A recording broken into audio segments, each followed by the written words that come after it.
Formula ही repeat हो रहा है। क्या है formula? Goodwill is equal to average maintainable profits और future maintainable profits. Normal profits इनके लिए वर्ड यूज करना सही नहीं होगा, इसलिए नहीं कर रहा।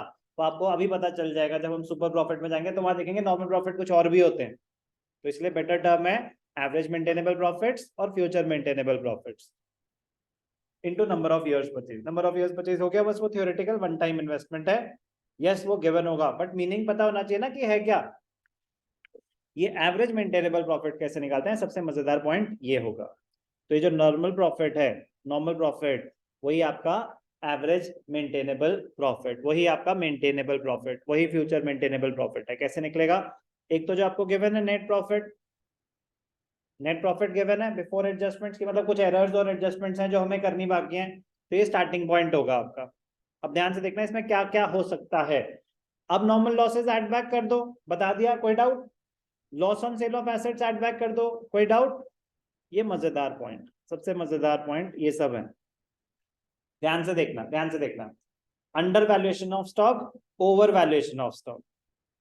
सर हम कब ऐड करेंगे, कब माइनस करेंगे? मजेदार पॉइंट ही यही है, मजेदार पॉइंट ही यही है। मैं आगे स्टार्ट करने से पहले ही सारी एडजस्टमेंट्स डिस्कस करना चाहता हूँ, फिर क्वेश्चन में आएंगे ताकि हम जीरो से ना कर रहे हो, थोड़ा सा रिलेट कर पाए कि हो क्या रहा।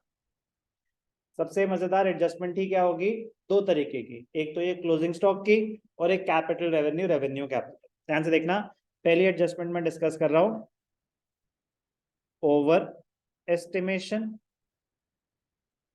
और अंडर एस्टिमेशन, ओवर एस्टिमेशन और under estimation of stock, of stock. Closing भी और ओपनिंग भी दोनों ही डिस्कस करेंगे। ओके, सुनने पे ध्यान देंगे प्लीज। बचपन में हमने बनाया था क्या? Trading account. ट्रेडिंग अकाउंट में डेबिट साइड पे आता है या क्रेडिट साइड पे आता है स्टॉक?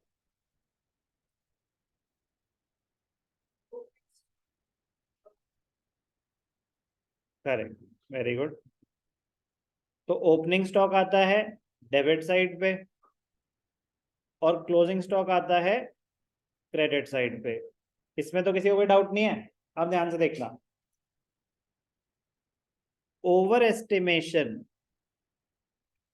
ऑफ क्लोजिंग स्टॉक का क्या इंपैक्ट होगा? मीनिंग में तो कोई डाउट नहीं है। Over estimation of closing stock मतलब आपने क्लोजिंग स्टॉक ज्यादा दिखा दिया एक्चुअल से। लिख देता हूं, मुझे तो डर लगता है। Closing stock has been valued at a price more than actual, actual price से ज्यादा पे दिखा दिया। Over estimation of closing stock, इसका इंपैक्ट क्या होगा? इसकी वजह से जो आपके प्रॉफिट्स हैं वो इन्फ्लेटेड आ रहे होंगे या रिड्यूस्ड आ रहे होंगे? एक्चुअल से ज्यादा आ रहे होंगे, क्योंकि आपने क्लोजिंग स्टॉक ज्यादा दिखा दिया। तो क्रेडिट्स, ट्रेडिंग अकाउंट का नेचर क्या होता है? It is a nominal account. Nominal account मतलब debit all expenses, credit all incomes and gains. तो क्रेडिट पे जितना ज्यादा आएंगे मेरा ग्रॉस प्रॉफिट उतना बढ़ेगा, मेरा प्रॉफिट उतना बढ़ेगा। तो 50,000 दिखाना चाहिए था क्लोजिंग स्टॉक, मैंने 70,000 दिखा दिया गलती से। तो क्रेडिट ज्यादा दिखा दिए, क्रेडिट ज्यादा दिखा दिए तो प्रॉफिट उतना ज्यादा आएगा। है क्या एक्चुअली? नहीं है। तो इम्पैक्ट क्या होता है? Over estimation of profits. क्या हो गई? Over estimation of profits. तो क्या करें, एड बैक करें या डिडक्ट कर दें? Very good, deduct the amount from the profits. कौन सा amount? By which closing stock has been over valued. Yes और नो? कोई भी डाउट? तो मतलब जरूरत नहीं है, बट ठीक है। अब यही अगर क्या हो गया, अंडर एस्टिमेशन, क्या हो गया? Under estimation of closing stock, opposite हो जाएगा इसका।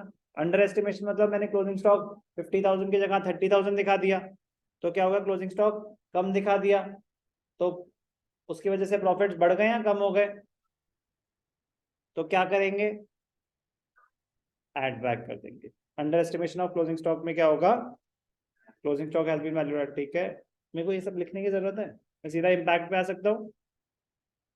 Impact under estimation of profits, तो ऐड कर देंगे बस, कोई भी डाउट, ठीक है।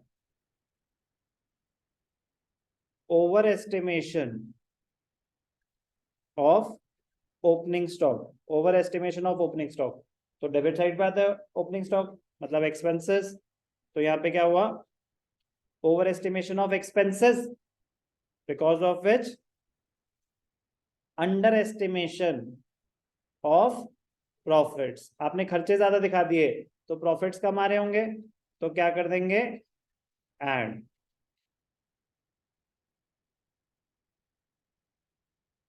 Under estimation of opening stock, तो क्या कर देंगे, less. Under estimation of opening stock मतलब ओपनिंग स्टॉक आपने कम दिखाया, तो उसकी वजह से क्या होगा, over estimation of profits. Opening stock debit side पे आता है, ओपनिंग स्टॉक डेबिट साइड पे आता है, तो आपको दिखाना चाहिए था 80,000, आपने दिखा दिया 60,000, खर्चे कम दिखा दिया आपने, तो जिसकी वजह से प्रॉफिट ज्यादा आ जाएगा ना, खर्चे कम दिखाओगे तो आपका जो अवेलेबल प्रॉफिट है वो एक्चुअल से ज्यादा आ रहा होगा, बट वो सही है क्या, तो इसलिए आपको माइनस करना पड़ेगा। याद नहीं करना, समझना, याद नहीं करना, समझना, बहुत इंपॉर्टेंट टर्म है over estimation under estimation of stock, understand करना प्लीज। और बहुत important point, closing stock of 1 year, closing stock of 1 year is the opening stock of the next year, ये तो implied है, मतलब इस साल का जो क्लोजिंग स्टॉक है वो अगर ओवर वैल्यू हो गया और नेक्स्ट ईयर की भी मुझे अकाउंटिंग करनी है, तो वही स्टॉक कैरी फॉरवर्ड हुआ होगा, तो नेक्स्ट ईयर का ओपनिंग स्टॉक भी ओवर वैल्यूड ही होगा, तो ये इम्प्लाइड है कि एक साल का जो ओपनिंग स्टॉक है, क्या उस साल का क्लोजिंग स्टॉक भी वही होगा, नो, बट उस साल का जो क्लोजिंग स्टॉक है उसके अगले साल का ओपनिंग स्टॉक वही होगा। 31 मार्च 2023 को जो बैलेंस है 1 अप्रैल 2023 को वही बैलेंस कैरी फॉरवर्ड होगा, तो closing stock of 1 year is the opening stock of the next year. कोई भी डाउट, कोई भी डाउट, चलो, तो पहली ट्रिकी एडजस्टमेंट ये, ट्रिकी क्या मतलब दिमाग लगाने वाली, मजेदार। तो अब यहाँ पे जैसे ऐड हो रहा है over valuation of opening stock और under valuation of closing stock, तो under value over estimation, under estimation add करा था और over valuation of opening stock add किया था, और माइनस क्या हो रहा है, माइनस हो रहा है over valuation of closing stock. उन्होंने कहा ये सब तो तुम्हें पता ही होगा ना कि क्यों हो रहा है, इतना तो समझदार तुम हो ही तो प्लीज अंडरस्टैंड करना बहुत जरूरी है कि क्यों ऐड हो रहा है, तो क्यों का समझ आ गया ना, फिर याद नहीं करना होता, उस टाइम पे सोच के भी कर सकते हैं, अगर भूल गए तो अच्छा रुको जरा, एक मिनट रुक जाओ, मुझे देखने दो। क्लोजिंग स्टॉक क्रेडिट साइड पे आता है, क्रेडिट मतलब प्रॉफिट्स, मैंने ज्यादा दिखा दिया तो मेरे प्रॉफिट ज्यादा आ रहे होंगे, एक्चुअल से ज्यादा आ रहे होंगे, तो मतलब करेक्ट प्रॉफिट उससे कम है, तो माइनस करो। अगर आपने over valuation of closing stock कर दी, समझ आया ना कि माइनस पे कैसे पहुंच रहे, तो लॉजिक से पहुंचोगे तो कभी फेल नहीं होगे।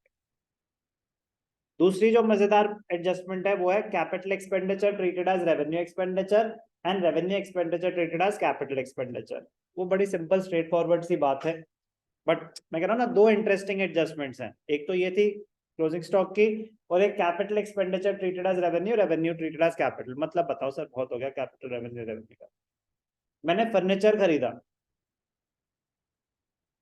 उसको गलती से मैंने वेजेस में दिखा दिया, फर्नीचर खरीदा 50,000 का, मैंने गलती से उसको वेजेस में दिखा दिया, फिर ऐसे कैसे मतलब ये कैसी गलती है, तुम भी तो करते हो, कर दी अकाउंटेंट ने गलती, इम्पैक्ट समझो।